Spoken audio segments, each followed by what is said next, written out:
L'ONU a appelé à la fin de l'hécatombe, mais la résolution a été bloquée par le veto des USA. On dépasse les 15 000 morts civiles sous les bombes et dans les décombres. Un enfant est tué toutes les 10 minutes à Gaza.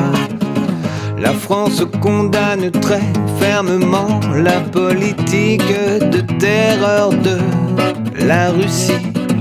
Le prix Nobel de la paix a été remis à Narges Mohammadi, militante des droits de la femme emprisonnée à Téhéran. Le Parlement britannique vote pour expulser au Rwanda les migrants rentrés illégalement. L'ONU a appelé à la fin de l'hécatombe, mais la résolution a été bloquée par le veto des USA. On dépasse les 15 000 morts civiles sous les bombes et dans les décombres. Un enfant est tué toutes les 10 minutes à Gaza. Le Vatican autorise la bénédiction des couples homosexuels. Dans un reportage de France 2, Depardieu tient des propos pédocriminels. Elisabeth Borne emmène des caméras à Mayotte pour distribuer de la flotte.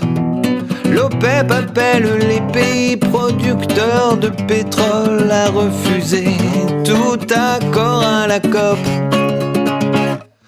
L'ONU a appelé à la fin de l'hécatombe, mais la résolution a été bloquée par le veto des USA. On dépasse les 15 000 morts civiles sous les bombes et dans les décombres. Un enfant est tué toutes les 10 minutes à Gaza.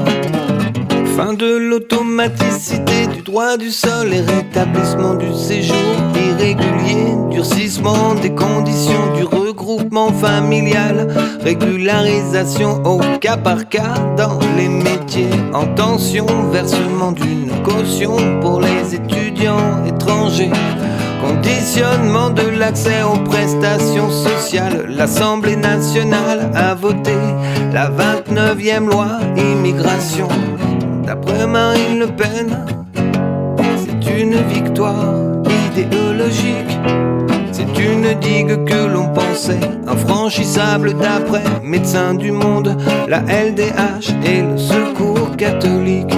C'est un compromis d'après le président de la République. C'est une digue que l'on pensait infranchissable d'après Médecins du Monde, la LDH et le Secours catholique.